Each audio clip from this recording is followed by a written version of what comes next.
to Arlington Street Church, gathered in love and service for justice and peace. Welcome to the soul of Sunday. We are Unitarian Universalists. Ours is a historic faith with a progressive theology. We affirm the worth and dignity of every being, and that we are all deeply interconnected. We are bound to one another not by creed, but by covenant, and we are called to love with open minds, open hearts, and open hands. Whoever you are, those of all nations, all creeds, all colors, all kinds of love, you are welcome here.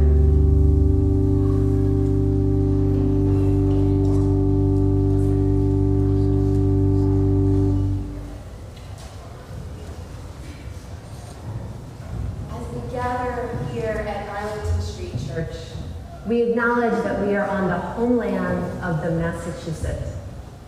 By making this land acknowledgement, we recognize, honor, and affirm the sovereignty of all First Nations people.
Good morning. What a joy to be here with you this drizzly day in Boston. First, I want to say happy Earth Day weekend, and a big welcome to all of our friends in the Zoom room, and welcome to the incarnate congregation here in the sanctuary. I want to say a very special thanks to our volunteers the tech team, Great Doors team, greeters and ushers, the worship team, all of our musicians, the Arlington Street Choir, directed by Mark David Buckles. Sarah Cooleybeck and Dan Brotman are eager to provide childcare this morning. If any parents or caregivers would like a break, thank you so much, dear ones. Welcome to our own Reverend Joanna Lubkin. It is such a joy to have you home, Joe. Also, big welcome to our coming of age group here with us from Annapolis. We are so glad that you're here. For those who are new to Arlington Street, a very special welcome to you. If you are a new friend in the sanctuary, please introduce yourself with a welcome card, which you can find in the pew racks. You can hand completed cards to an usher or drop them in the basket at the Great Doors when you leave. For all of our new friends in the Zoom room, please fill out a connection card. The link is in the chat, and it includes the option to request a recording of today's sermon. Since I can't greet all of you in person after the service, I would love to follow up with a friendly hello. Whether you've been coming here for years, or today is your first time at Arlington Street, welcome home. Good morning. Good morning. I'm Patrick Cooleybeck, a member of the worship committee. Welcome to all, and especially welcome to our coming of age group from Annapolis. This is one of the largest coming of age groups I recall seeing here, if not the largest ever, so glad to have you here. If you haven't already downloaded today's order of service, it's available in the chat and on our homepage at ascboston.org. If you're here in person, there are printed copies back at the Great Doors. As we begin our greetings, I invite the Zoomers and those in the sanctuary with a device handy to please say hello in the chat and tell us where you're Zooming in from today. And if the weather is better out where you are than it is here in Boston, please bring some sunshine into our lives here. And now, Richard Brew is going to turn the camera on the congregation here in the sanctuary this morning as we wave and smile at each other, as well as at our friends in the Zoom room. And you all in the Zoom room can wave and smile back. Hello, friends. Let's all engage that Arlington Street spirit of welcome that transcends physical distance as we greet one another heart to heart.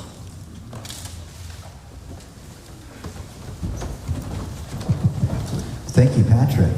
Good morning, everyone. I'm Mark David Buckles, the Director of Music here. So we're going to sing our first hymn today, which is Enter, Rejoice, and Come In. If you know this one from somewhere else, we do it a little different. I learned this slightly alternative rhythm to the melody, first from Reverend Michael Slack, and then arranged this sort of guitar and piano version of it. So you might want to listen how it goes first, and then if you think you get it, it's a nice one to kind of leave your music, your hymnals or whatever in the pews, and I'll shout out the verses. It's very repetitive. So I invite us to rise in body, rise in spirit.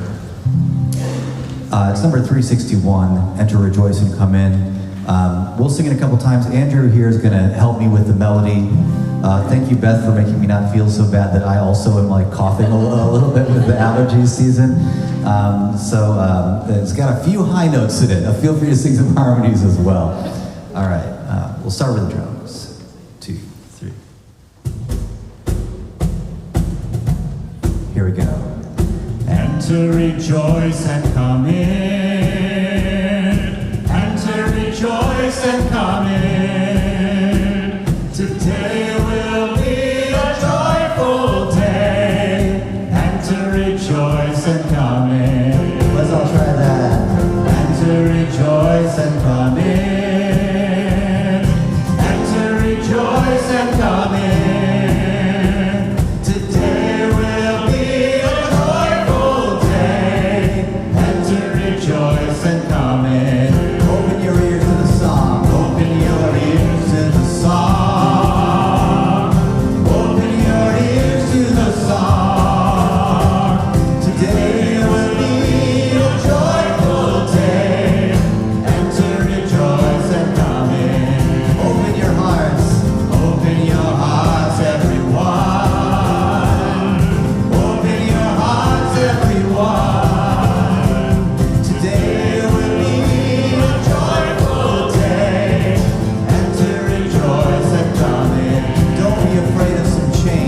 be afraid of some change.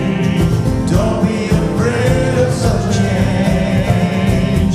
Today will be a joyful day. And to rejoice and come in. And to rejoice. And to rejoice and come in. And to rejoice and come in. Today will be a joyful day. And to rejoice and come in. And to rejoice. And to rejoice and come in.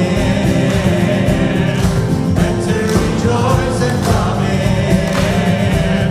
Today will be a joyful day.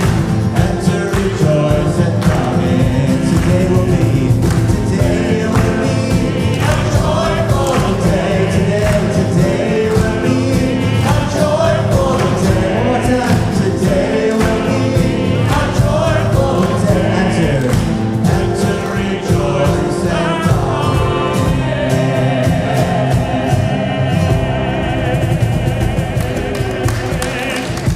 Amen.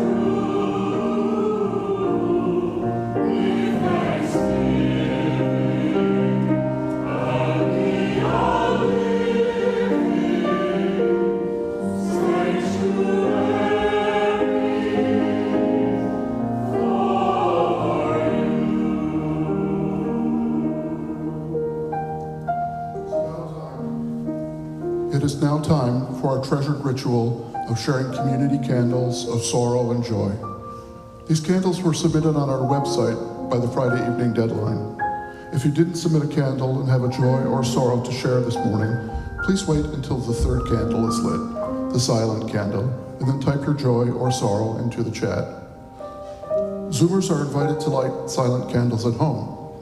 Those in the sanctuary are invited to light a silent candle at the table up front to the right of the Gleason podium.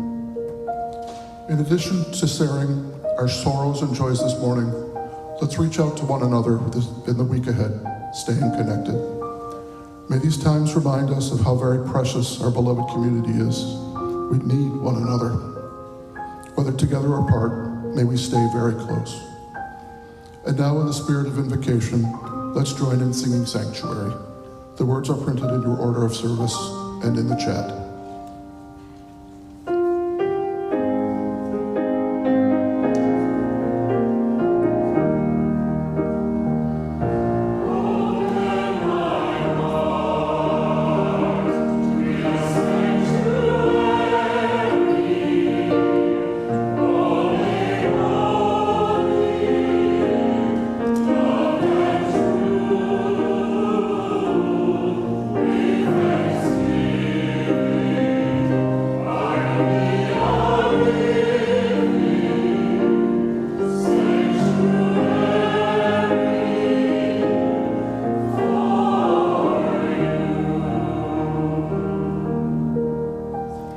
Some of us come today with heavy hearts.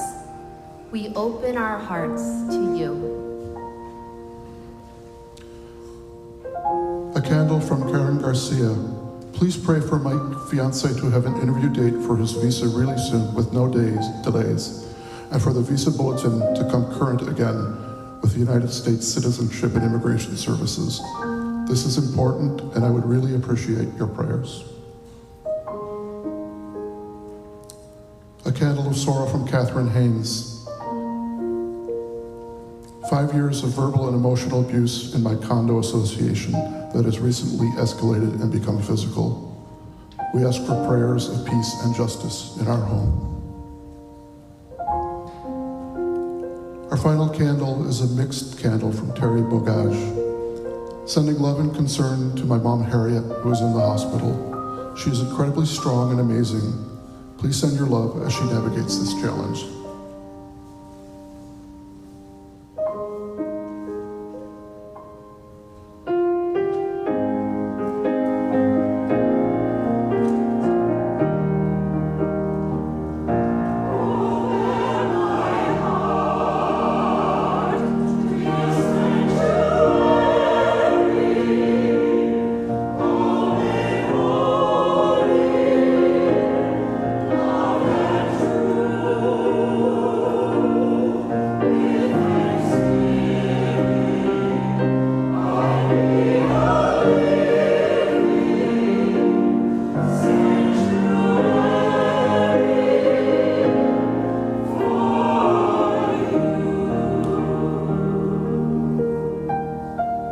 Some of us come today in joy. We share your joy. A candle of joy from the ASC congregation. For yesterday, the 54th annual Earth Day, first observed on April 22nd, 1970. I just found out about an hour ago that the first Earth Day most likely would not have happened without the support of Walter Reuther and the United Auto Workers. So if you're looking for an ally, don't be afraid to ask big. Our final candle of joy is from Queen Cheryl. This week, the first sunflowers of the season sprouted in my garden. Tiny babies now, only an inch tall, but with the promise of growing into magnificent 8-foot miracles. God does such good work.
Joys we hold in our hearts, we light a silent candle to remember and to rejoice.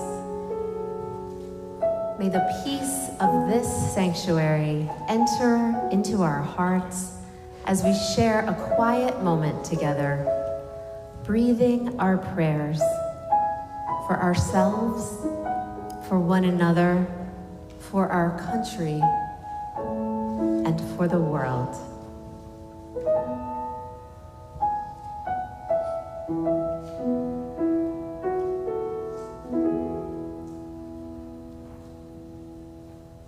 Amen.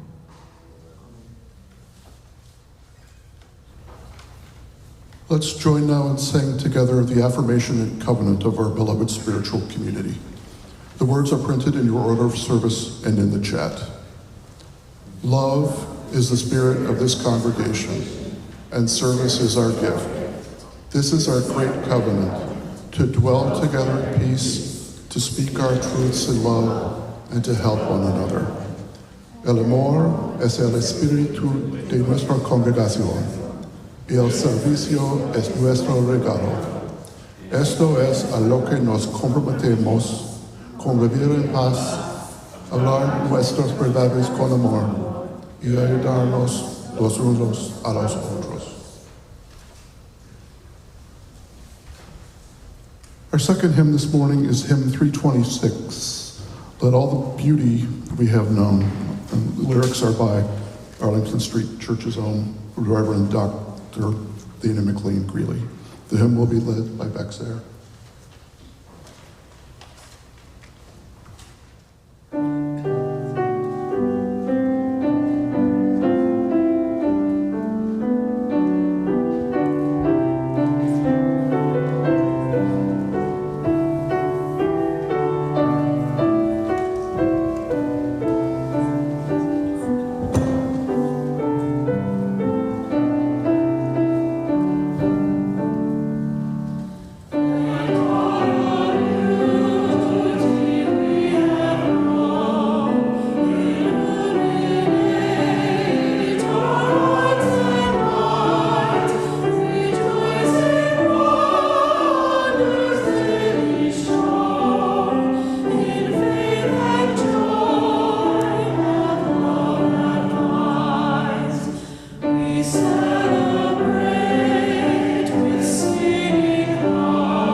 There's nothing like a global pandemic to remind us that control is an illusion.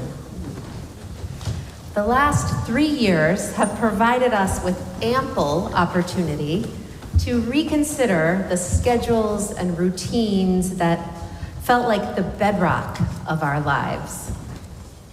While it's human nature to project our futures and the plans that will take us there, it's actually the unexpected twists that often impact our lives in the most significant ways.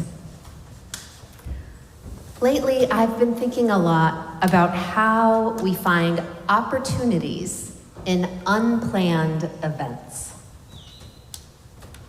Serendipity is one of my favorite words. I'm in good company with journalist Claudia Kalb, who says, the word serendipity has tremendous appeal. It's both soothing and jaunty. A winning melange of serenity and zippy. She describes serendipity as luck's whimsical sidekick. Luck befalls us in bouts of good. You win the raffle at work. And bad, a deer darts out in front of your car. Serendipity is something we fashion from a chance event, a happy accident pulsating with possibility. The pandemic and its torrents of uncertainty have sparked an interest in the study of serendipity. Experts across a variety of disciplines are asking, how do we cope in the face of curveballs? And can we improve our odds for those lucky turns? When I was in high school, I had a wonderful best friend named Courtney. We were blessed with one of those epic teenage, ride or die, boundlessly devoted friendships. Although we went to different colleges, we stayed close and nurtured big dreams for our life together. After 4 years of being hardworking, high-achieving college students, we were ready for fun and adventure. The essence of our post-graduation plans involved two things: being waitresses, and living in a trailer by the sea. We couldn't wait. Our senior year of college, Courtney fell in love with Kevin, her first real boyfriend. The plan began to shift. Kevin and his best friend were moving to Boulder. Wouldn't it be fun if we all went to Colorado? This was certainly a departure from our trailer by the sea, but I came around. I eventually got excited about Boulder after a bit of research on the quaint and quirky town in the foothills of the Rockies. Alas, after graduation, the plan shifted again. Courtney and Kevin had decided to stay in our hometown and get an apartment together. I was devastated and completely adrift. I had no idea what I wanted to do with the rest of my life, and I was clinging to that plan with Courtney as my only shred of direction. It was a rough summer. At one point, I ran into my high school boyfriend who said to me, "You can still go to Boulder. I can totally see you there on your own, having a great adventure." As our Buddhist friends would say, he gave me the view. What a gift. I packed up my little Toyota Celica convertible and drove 1,700 miles from Jacksonville, Florida to Boulder, Colorado. I moved my entire life to a place I'd never been, where I had no job and nowhere to live. It was one of the best things I've ever done.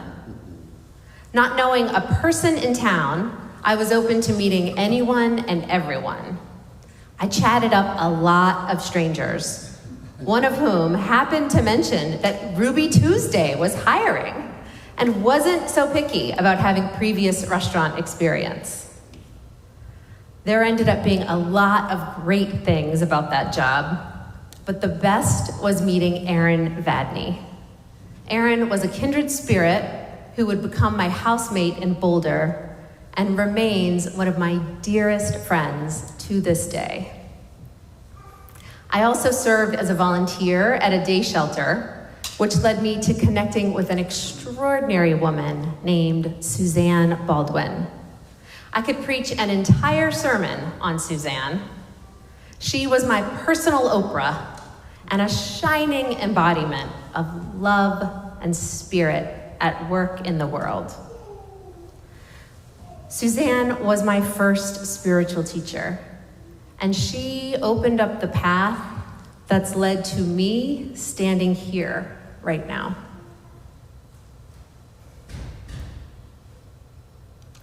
How can we put ourselves in the way of good fortune? The great news I've got for you this morning is that we can nurture serendipity and harness it in creating meaningful lives. While any particular chance encounter is an event, serendipity is a process. The experts in this emerging science have outlined 3 key elements to cultivating the process of serendipity. They also tell us that small changes in our behavior can have a big impact. After all, sometimes it's the most mundane moments that change your life. The first step in cultivating serendipity is to practice being open. When we are open to new experiences, we invite opportunity and inspiration into our lives. Pay attention. Cultivate a sense of alert expectation and listen for the voice of spirit. Being open can be as easy as venturing outside. Leave your phone in your pocket so you can keep your head up. Smile at strangers. Be curious. When meeting someone new, try replacing the standard, "So what do you do?" with more relational questions like, "What's on your mind?" or "What's inspiring you right now?" Start to challenge your unconscious biases and preconceptions of what's possible. Unlikely things are happening around us all the time, but go unnoticed because our expectations aren't tuned in to see them. Expand the range of what you expect to happen. The second element in cultivating serendipity is learning to connect the dots. When you encounter something unusual or unexpected, think, "This is a trigger for serendipity." Then consider how it might be linked to facts or events that previously seemed unrelated.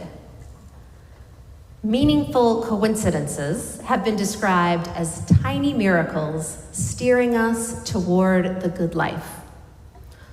Or, as Albert Einstein famously said, coincidence is God's way of staying anonymous. It takes practice and wisdom to filter information in this way and discover the value in the connections. Christian Bush, author of the book, The Serendipity Mindset, The Art and Science of Creating Good Luck, describes the skill as creatively recombining events, observations, or fragments of information based on the unexpected recognition of a meaningful link. He urges us to see bridges where others see gaps. Canadian writer and academic Rebecca Luce-Kepler commends us to the practice of reading or writing poetry to cultivate our ability to connect the dots. She says, "The word serendipity conveys that insight arises from preparation. Paying close attention, recognizing that something holds the potential of significance, and searching for the relationship among things are the practices of poets. This work prepares the ground for serendipitous events. Without earlier consideration and notice, it's easy to miss the opportunities that come calling."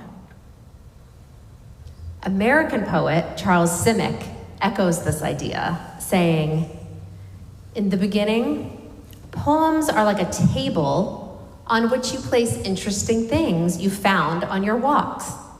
A pebble, a rusty nail, a strangely shaped root, the corner of a torn photograph, where after months of looking at them and thinking about them daily, certain surprising relationships which hint at meanings begin to appear. In its essence, an interesting poem is an epistemological and a metaphysical problem for the poet." The final element in cultivating serendipity is human effort. Be prepared to take action. When we recognize potentially transformational coincidences, it's essential to grasp hold and do something with these fleeting moments. Tenacity and resilience are often crucial in turning potential serendipity into a positive outcome. Allowing for the unexpected can spark relationships and galvanize innovation. Every love story involves an element of serendipity. Here's one of my favorites. This is the tenacious Barack Obama, 44th President of the United States, describing how he met his beloved wife, Michelle. "After my first year of law school, I took a summer job at a firm in Chicago. A year earlier, I'd been working as a community organizer in some of the city's poorest neighborhoods. And I struggled with the decision to go to a large firm. But with student loans mounting, I couldn't pass up those 3 months of generous salary. Michelle worked at the firm too. In the luckiest break of my life, she was assigned to be my advisor, charged with helping me learn the ropes. I remember being immediately smitten with her. I asked her out. She refused. I kept asking. She kept refusing. "I'm your advisor," she said. "It's not appropriate." Finally, I offered to quit the job, and at last, she relented. On our first date, I treated her to the finest ice cream Baskin-Robbins had to offer. Our dinner table doubling as the curb. I kissed her, and it tasted like chocolate. I knew those student loans were going to get me a great education, but I had no idea they'd lead me to the love of my life. Nearly half of all major scientific breakthroughs emerge as the result of accident or coincidence. Here's one of the most legendary stories of science and serendipity, as told by journalist Benjamin Wolfe. Alexander Fleming's discovery of the first antibiotic, penicillin, in 1928 is rightfully regarded as a triumph of serendipity. His petri dishes of cultured bacteria, hastily stacked on a workbench while he was away on vacation, became contaminated with a bacteria-killing mold. That stroke of luck, combined with the wisdom to notice things not sought after, earned him a Nobel Prize and a place in medical history. What's less well known is that Fleming's earlier discoveries, such as the antibacterial enzyme lysozyme, came about from a similarly keen perception. So it wasn't just good fortune. Fleming had a practice of active and careful looking. People who are always observing are primed for discovery. My friends, we are living in a fast-changing world that's facing entrenched problems, including political polarization, systemic racism, and looming ecological collapse. Much of our future will be driven by the unexpected. Let's lean in to the lifeline offered by serendipity and put relationships and a sense of meaning at the core of our existence. We can create a world rich with serendipity, driven by curiosity, opportunity, and a sense of connection. Don't miss it. Amen.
Thank you to the choir. Thank you to Mark David and Hyunju for the wonderful, wonderful music that you bring to us every week.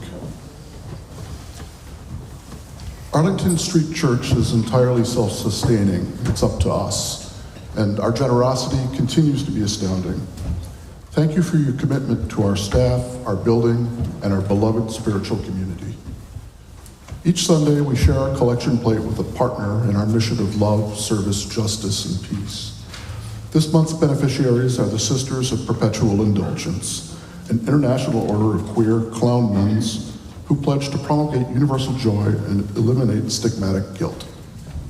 Their ministry is to serve through education, entertainment, and activism. Thank you for your generosity. Artificial intelligence, or AI, has been in the news more and more recently. This last week, I came across an article in the New York Times titled, 35 Ways Real People Are Using AI Right Now. And the one way that really sparked joy into my heart was the person who used AI to generate a book of cocktail recipes for their girlfriend based on the principles of ancient Chinese medicinal principles and written in the style of the J. Peterman catalog. I started wondering if it was possible to use AI to generate a text weaving together generosity with the appropriate Unitarian Universalist references and various flourishes rolled in. And AI didn't quite get it. It offered a generic and bland, superficial plea for donations, and despite further tweaks to my initial request, could neither grasp the soul of our spiritual community, nor could it quite figure out how to respond to the style of a Mary Oliver poem, or Pema Chodron, or Thich Nhat Hanh, or even Allen Ginsberg's Howl. And then the voices in my head started saying, I saw the best minds of my generation destroyed by artificial intelligence, starving, hysterical, naked, although I wasn't particularly starving or naked. That may be an interesting path to go down, but not necessarily for generosity. And then I heard another voice. It was in the form of Regina George, Rachel McAdams' character in the movie Mean Girls. And it was saying, Patrick, stop trying to make serendipity happen. It's not going to happen. Well, serendipity does happen, just not when you're trying to force the issue. And maybe generosity is best when it works the same way, when you're in the right frame of mind and in the right place at the right time. So for theoretical purposes, let's say that the right place is, right here in the sanctuary or wherever you're zooming in from today, and that the right time is maybe 25 or 30 seconds from now. So please take a moment now to join me in giving to our beloved spiritual community and fill our virtual collection plate. You can give online by scanning the QR code in the order of service. Go to ascboston.org, text your gift, or Venmo at Arlington Street. You can mail a check to the church or use the envelopes in the pews, which can be handed to Reverend Beth, to me, or to any of our ushers after the service. Thank you for your generosity.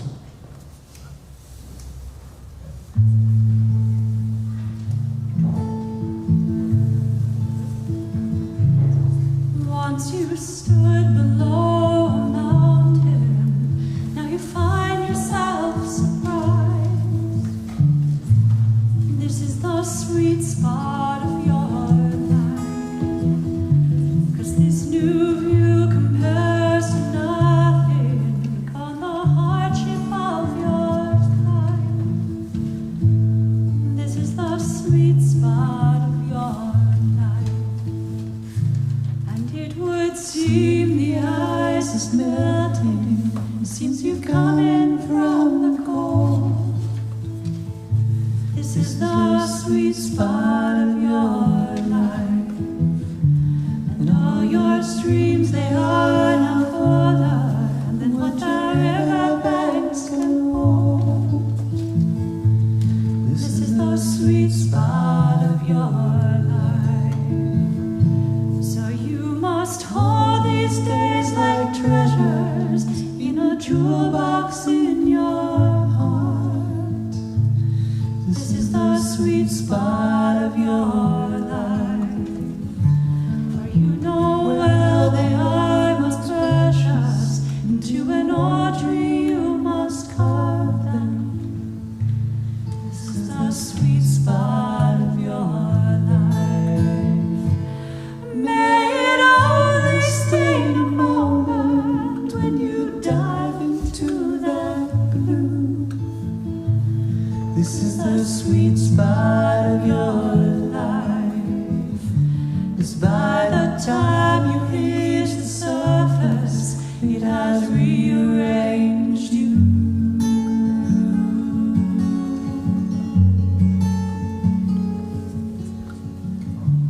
This is the sweet spot of your life.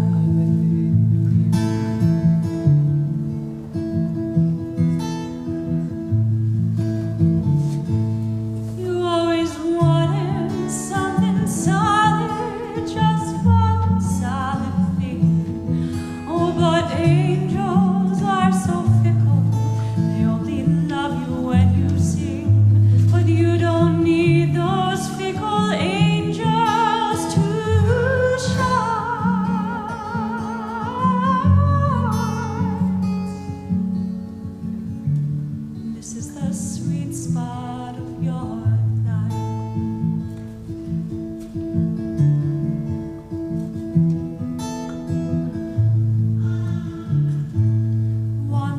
stood below a fountain, now you find yourself surprised. This is the sweet spot of your life, 'cause this new view compares to nothing, come the hardship of your climb. This is the sweet spot of your life. May it always take a moment when you dive into that blue. This is the sweet spot of your life, 'cause by the time you hit the surface, it has rearranged you.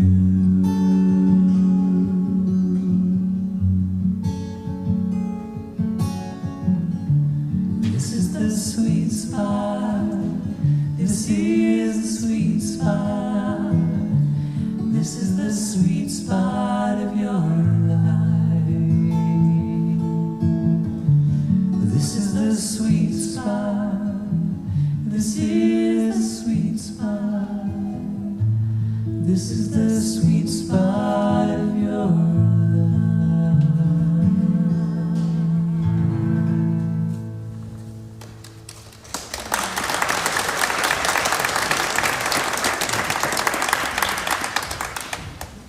Thank you, Hannah. Thank you, Mark David.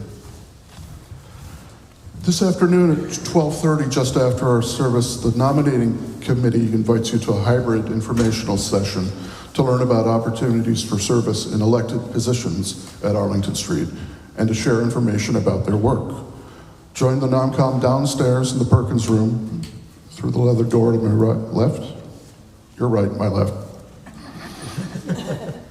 Downstairs in the Perkin room, or in a special Zoom room, Frank is dropping the link into the chat right now. All are welcome. As always, there are our weekly Arlington ASC gatherings on Zoom for loving kindness, meditation, poetry, yoga, and writing. On Tuesday evening, Reverend Kim hosts the Buddhist Belly Book Group and the Arlington Street Meditation Center. On Wednesday afternoon, Professor Ellen Helms and Reverend Kim host our literary salon, The Wednesdays. This week, come read the poetry of Elizabeth Bishop.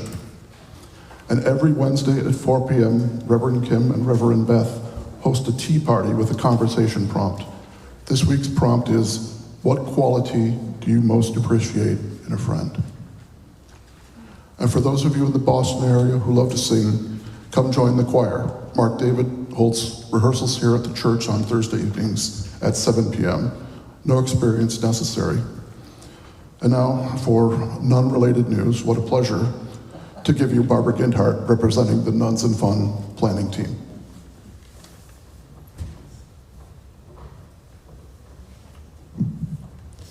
This coming Saturday, April 29th, please join this month's Share the Plate partners, the Sisters of the Perpetual Indulgence, for an evening of nuns and fun. Starting at 7 p.m., we'll all be in the Arlington Street Zoom room to play bingo, hold our breath for raffle spill wins, listen to some fabulous entertainment, laugh with the sisters, and win fabulous prizes. The money we raise will go to support our beloved spiritual community and our work in the world.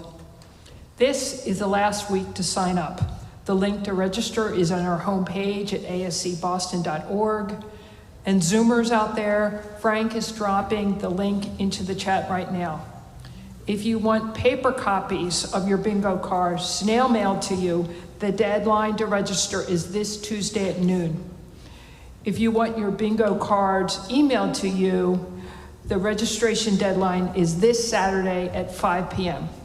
But please don't wait. It's going to be an amazing evening. Again, go to ascboston.org and click through. Please come, bring your friends, your family, and get ready for a fabulous time.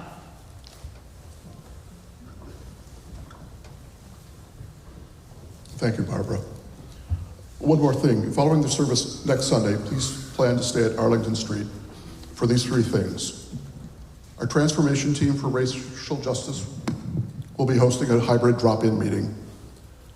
A reminder that they are seeking your input on making institutional, systemic, anti-racist change and embodying racial justice as a spiritual practice.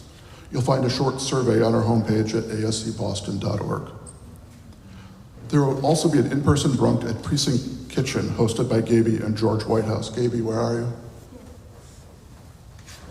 Please let Gaby know if you'd like to come, or you can tell me and I'll tell Gaby. And back in the sanctuary at 2 p.m., the Yale Russian Chorus is in concert here, a benefit for the Ukrainian people.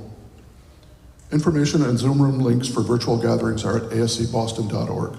To attend any of them, you don't have to be a member. You don't have to turn on your video or talk if you don't want to, and they're all free. All are always welcome. Following the service, everyone is welcome to join our virtual coffee hour. If you'd like to participate, please answer yes to the breakout room invitation that will appear on your screen. If you're here in the sanctuary, you'll need to go to the Zoom room before the postlude begins. After the service, Reverend Beth will be at the end of the center aisle. I'll probably be running around here frenetically as usual. If you're here in person after virtual coffee hour, please come to say hello and linger to visit. Thanks to all of you who joined in today's service and to all those who made it possible. Remember, we're all in this together. Thank you, Patrick. Our final hymn today is number 126 in the gray hymnal, Come Thou Fount of Every Blessing. One of my favorite hymns with the adapted version of the words that we sing, written by Arlington Street's own former Minister Emeritus, Reverend Gene Navius, and actually written for our own Reverend Kim K. Crawford Harvey's installation in the 80s. I invite you to rise in body, rise in spirit. You can feel free to rise if you're on Zoom too. I see you, 71 of you in the chat there. And we'll sing together, Come Thou Fount of Every Blessing.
See the light.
Mark David. Thank you, Hannah. Thank you, all of you. You sound fantastic.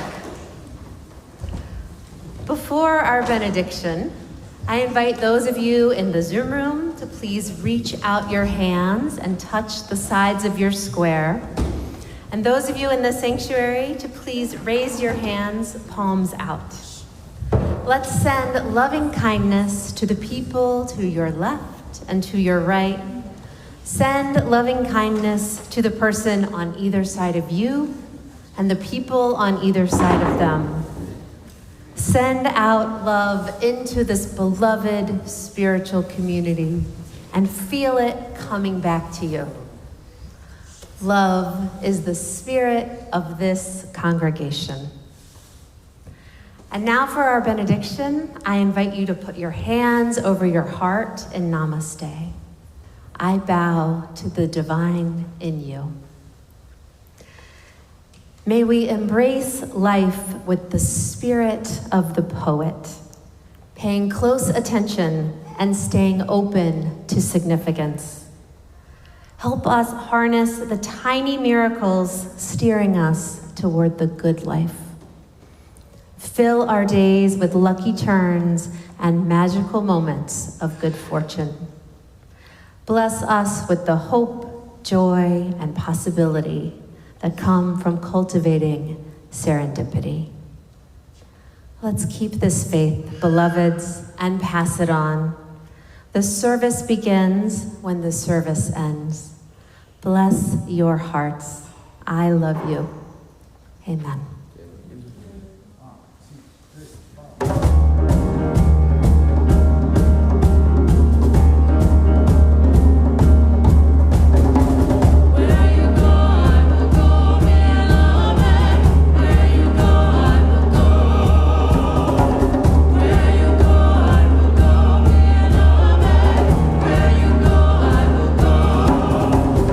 Your people are my people.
Please visit ascboston.org for more information about this historic Unitarian Universalist congregation. Arlington Street Church, gathered in love and service for justice and peace.